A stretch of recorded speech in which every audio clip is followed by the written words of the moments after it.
जो भी आपको क्वेश्चंस पूछने हैं आप पूछेंगे और ये ओपन एंडेड प्रेस कॉन्फ्रेंस है।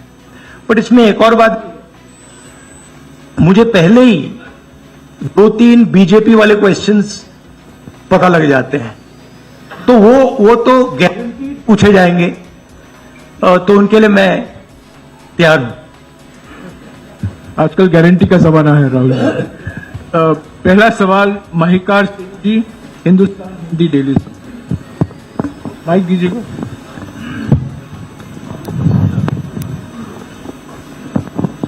राहुल जी, स्वागत है आपका।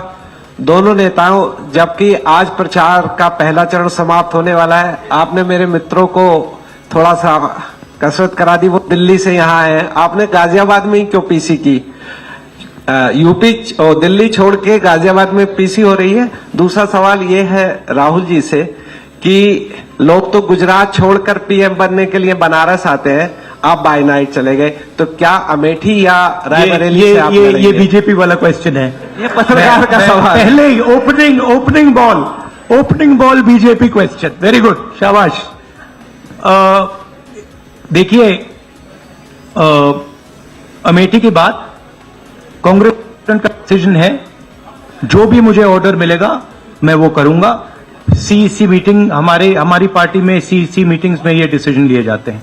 बट पहला बीजेपी का question, good question, thank you. Amar Ujala से निशा, आप थोड़ा शांत हो जाइए यहाँ प्लीज। बहुत बहुत स्वागत है। मेरा सवाल आपसे ये है कि यूपी में न केवल यूपी में बल्कि पूरे देश में इस बार कांग्रेस ने अपने बहुत कम प्रत्याशी 268 अभी तक सामने आए हैं और यूपी में तो 80 सीटों के मुकाबले केवल 17 सीट हैं। ऐसा क्यों? क्या ऐसा मान के चल रही है कांग्रेस की आप कमजोर चल रहे हैं, या यूपी में कमजोर है कांग्रेस इसलिए सपा या आपके गठबंधन बाकी सहयोगी पार्टी सीट नहीं देना चाह रही है?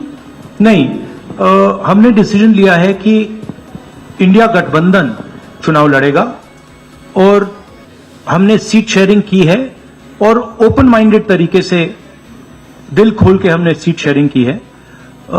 हम चाहते हैं कि थोड़ी सी हम फ्लेक्सिबिलिटी दिखाएं और ओपन माइंडेड तरीके से हम चुनाव लड़ें, इसीलिए हमने स्पेस हम अपने पार्टनर्स को दी है, पर इसका कोई कमजोरी का मतलब नहीं है। पीटीआई से अनवर। राहुल जी, मेरा सवाल आपसे है कि पिछले बार जो आप दोनों लोगों का गठबंधन था वो सफल नहीं हो सका उत्तर प्रदेश में। एक बार फिर आप लोग साथ आए हैं और प्रधानमंत्री ने पिछले दिनों कहा कि ये 2 लड़कों की फ्लॉप फिल्म है जो इस बार भी फ्लॉप होगी। तो आगे आप क्या उम्मीद कर रहे हैं इस गठबंधन से? उत्तर प्रदेश में कितनी सफलता मिलेगी और कितनी सीटों की उम्मीद है इस बार आप लोगों को? देखिए, मैं सीट्स का प्रेडिक्शन तो नहीं करता हूं। जनरल बात कह सकता हूं कि बीजेपी को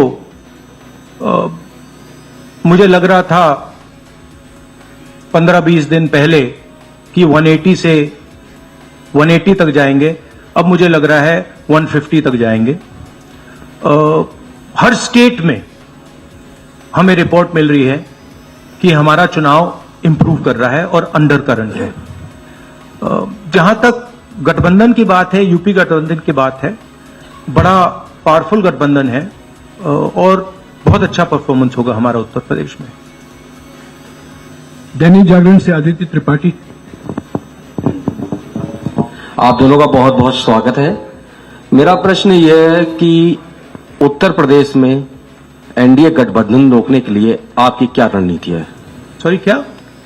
उत्तर प्रदेश में एनडीए गठबंधन को रोकने के लिए आपकी क्या रणनीति, आप दोनों लोगों की? उत्तर प्रदेश में नेशनल लेवल पे मैं आपको हमारा फाउंडेशन बता देता हूं और वही आइडियाज हम उत्तर प्रदेश में भी चलाएंगे। देखिए,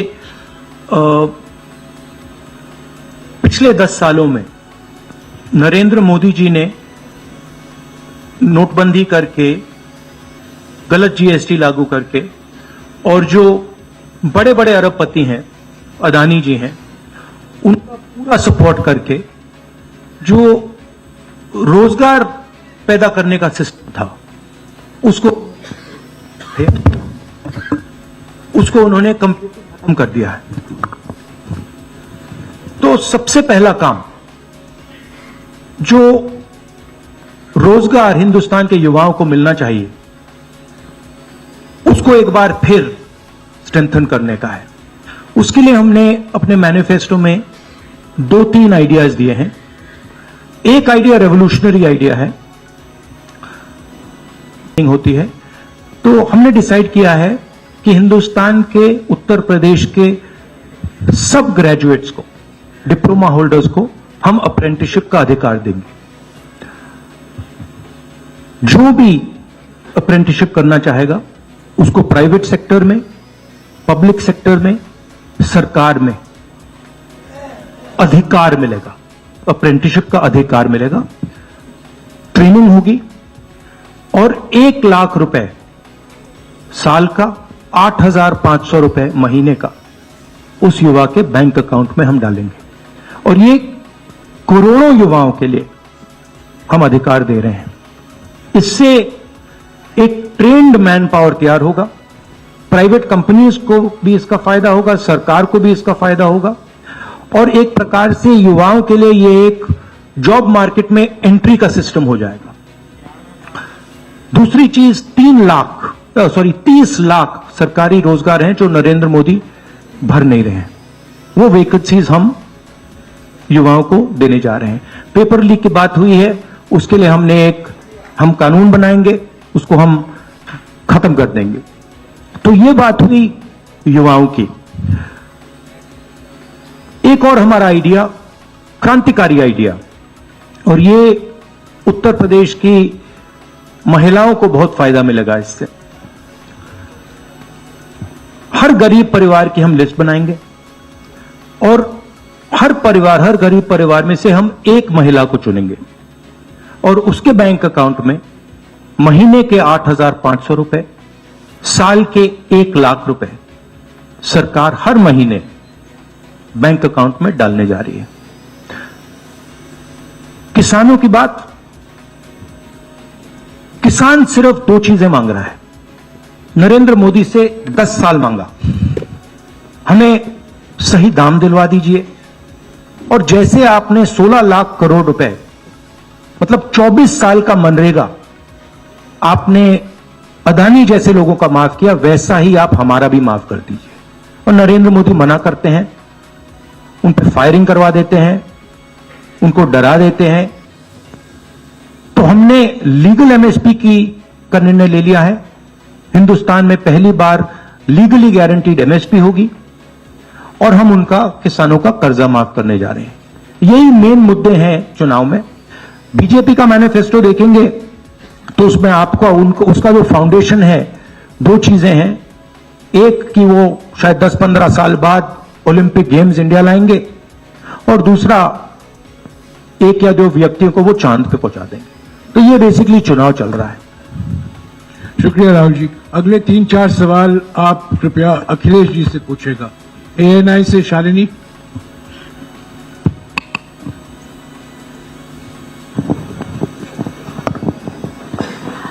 पहला सवाल राहुल जी से है। अखिलेश जी से पूछेगा प्लीज। उन्होंने कृपया लगा दिया, इसलिए अब हमसे पूछिए। दोनों से पूछूंगी सर। पहला सवाल राहुल जी से है, जैसे कि पीएम ने कहा है कि मैं देश बचा रहा हूं, लेकिन इंडिया अलायंस जो है वो परिवार बचा रहा है, इस पर क्या कहेंगे सर? और जो दूसरा सवाल, सेकंड बीजेपी क्वेश्चन। सर दूसरा जो सवाल है मेरा वो ये है, जादूगर कहा है उन्होंने राहुल जी को, और उन्होंने कहा एएनआई को जब इंटरव्यू दिया उसमें बोला कि ऐसा परिवार बचा रहा है, इस पर क्या कहेंगे सर? और जो दूसरा सवाल, सेकंड बीजेपी क्वेश्चन। सर दूसरा जो सवाल है मेरा वो ये है, जादूगर कहा है उन्होंने राहुल जी को, और उन्होंने कहा एएनआई को जब इंटरव्यू दिया उसमें बोला कि ऐसा कौन सा जादू है कि एक झटके में गरीबी मिटा सकते हैं। मैं जानना चाहता हूं ऐसा कौन सा जादू है कि एक झटके में गरीबी मिटाई जा सकती है। तो ये मेरा सवाल दोनों से है। नहीं, दोनों से है। मैं धन्यवाद देता हूं आप लोगों ने सवाल पूछे, हालांकि कुछ सवाल आपने राहुल जी से पूछे थे। एनडीए को पीडीए हराएगा,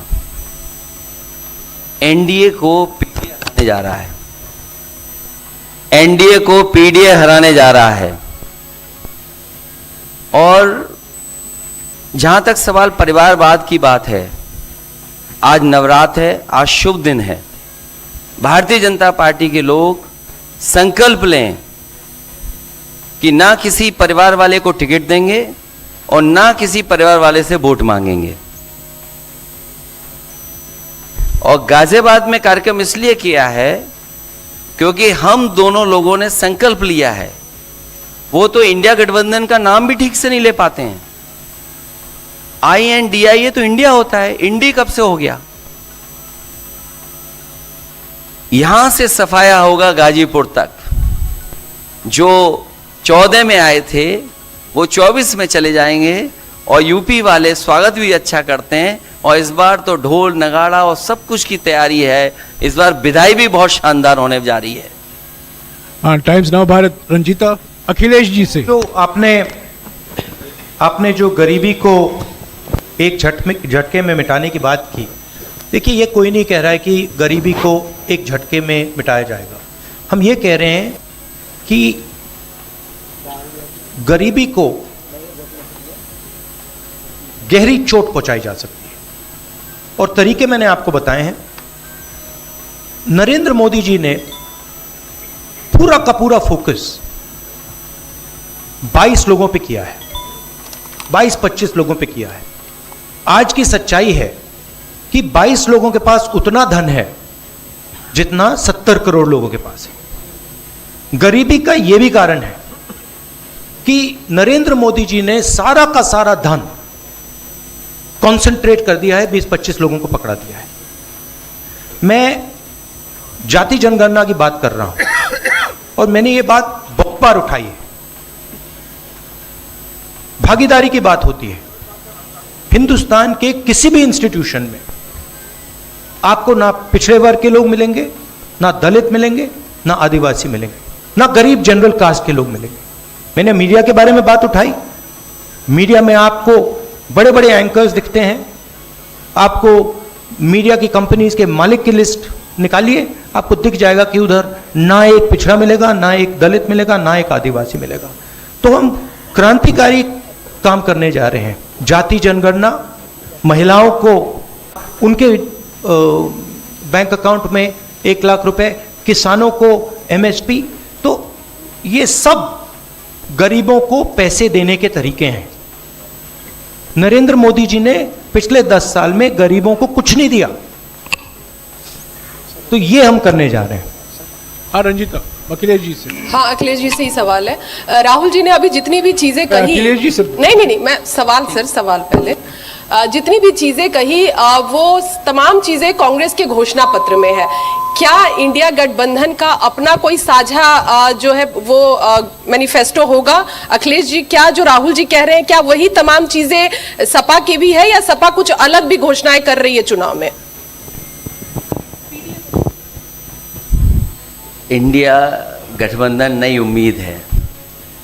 और जैसा कि राहुल जी ने कहा कि उनके मैनिफेस्टो में बहुत सारी चीज़ें हैं जिससे गरीबी दूर की जा सकती है।